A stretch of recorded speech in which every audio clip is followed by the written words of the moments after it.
And I noticed that the cheese is a lot more, it's softer. It might just be because it's like a gazillion degrees out We're here. in New Orleans. Yeah, but it seems like, I don't know, it's just a It little reminds me bit of Irish softer cheddars I've texture. had before, where they're slightly grainy and very sharp, and it's delicious cheese. Well, what's in the cheese that has that crystally taste? Yeah. That's calcium lactate crystals, because we shelf age this, so this is on a shelf for 18 months before we release it to the public. So the calcium comes out of the cheese and turns into these lovely crunchy crystals. Yeah, so it's not salt. Yeah, it feels like either salt or sugar crystal, like when you bite on it. It almost feels like the texture is such that you can almost spread it.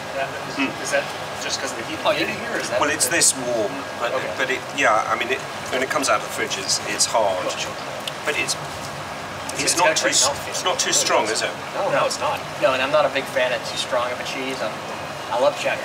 It's one of my favorite, but I don't like that like stinky, like really bright and vibrant stuff. So we've done some of those tastings. Well, what is your distribution currently? I mean, you're obviously in England. We're in England. And you're working towards California, is that? Yeah, we've sort of done it ourselves. I mean, we now work with a distributor in England called Mangrove, which is great. But to begin with, it was literally me wandering about, starting local shops, going up to the department stores, going up to Fauna and Masons and Berry Brothers and Selfridges, and knocking on the door and saying, look, here's my product, I want to take it. And it was great because people have embraced it. So it's been a fun thing to do. And now we're going into California, and we're starting in California only because I used to live there, and we can only really do one thing at a time because we're only a small brand. So we thought California, early adopters of ideas, and we've signed up with Wine Warehouse over there, who are a lovely family-owned distributor that we've made friends with, and they're a family company, and we feel very comfortable with them, and we're really looking forward to being out in California. Yeah, I mean, you get the whole coast too, so I mean, there's a lot of people in California. Yeah, big economy. What do you find are the challenges that are different from distributing in the US versus distributing? I know we have talking to other people locally back home, distributorship can be difficult to try to get different states to accept your product. I think, yeah. Is it similar, or is it not as difficult? I mean, in England we only have one state, at least at the moment. I don't quite know what's going to happen soon. I know, good point. I'm afraid. Anyway, but it's people seem you've got this system that you've had since Prohibition, haven't you? You've got this three-tier system. So we've got a very nice importer. We have Park Street, which are great, out of Florida, and then at the moment we're a one-trick pony because they import for us, and then we go to Wine Warehouse. So at the moment I'm kind of happy doing that, and I think what we'll do is we'll just see how it's embraced, and then we'll take it a state at a time and a distributor at a time.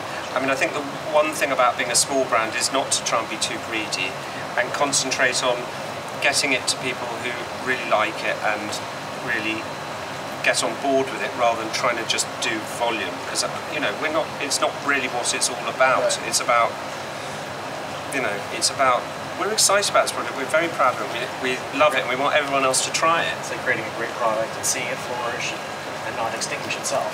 Exactly. Falling upon itself. Yeah, if you look at the history, because I've done some history of beer brands, and it's like every single time, well, not every time, but most of the time beer brands expand out, they start hitting multiple states and keep going, they collapse. Right. Because they just can't It's like playing a game of Risk. You can't expand too far. Right. You've got to do it in a smart way. Yeah. Otherwise you end up crumbling and it doesn't turn out good. Is the legal system in England for distributing alcohol? You were saying you were going around from store to store. Do you have to get licensed to sell, or is it just like any you have to be bonded, and you have to have a lot of licenses, and you have to have a distilling license, and you have to have everything licensed. Yeah. It's just the same. It's just slightly less. It's just slightly one less layer of bureaucracy, because we can sell directly. We don't have to have this three-tier system. Right. But to be honest, if you do your paperwork, fill your paperwork out properly, it's not the biggest deal in the world in the States, I don't think. I mean, the other thing that I really love to say is that as two families, we're kind of very proud of what we make, but that's all we're going to ever make, because we really like pure milk vodka, and we love the fact, we celebrate the fact that vodka's for doing things with, whether it's for food pairing, making cocktails, and it's about what we've been trying to do is this thing, destination cocktails, where we reach out to the bar community and we say, listen, this is our, and also cooks and chefs, this is our product, please show us what you can do with it, and then we can blog them, we can talk about what they do, and we can celebrate the making. Right. Because we make the only pure milk vodka in the world, and that's it. We're not going to do a flavoured vodka, we're not going to do a gin, what about we're not high going to do proof? anything else. Like 100 proof for infusion? I've gone into that, and it's an interesting thing. And at the moment, I was thinking about doing it, but I think there's more point in a high-proof gin than there is in a vodka. Yeah, I was just thinking from like for either infusions, if people want to do their own flavorings with raspberries, or like I do cocktail bitters, right? And I need a base, so I usually use a high-proof vodka or moonshine. Or Derrick, you've almost talked me into it. No, I mean, it just no, but you have, because if it can extend the utility of it, right? And the fact that it's a good ingredient to make things with it. Yeah, I mean, not it's quite interesting because you're not changing pure milk vodka. No, right, I'm not looking from a university or anything like college kids who want to just get drunk faster, but like I mean, that is cheaper way. There are cheaper ways of getting drunk. Exactly. So drinking I mean, stuff. So, but from a standpoint of I want to make a lemon chub, right? So I need lemon. I need to have the extraction process to get the lemons from the vodka and build it up that and it's way. much more effective if you've got a higher ABV. Yeah. I mean, I think that's a really valid point, and I mean, it has been something that has gone on in the back of my having a 50%, 100 proof. Yeah.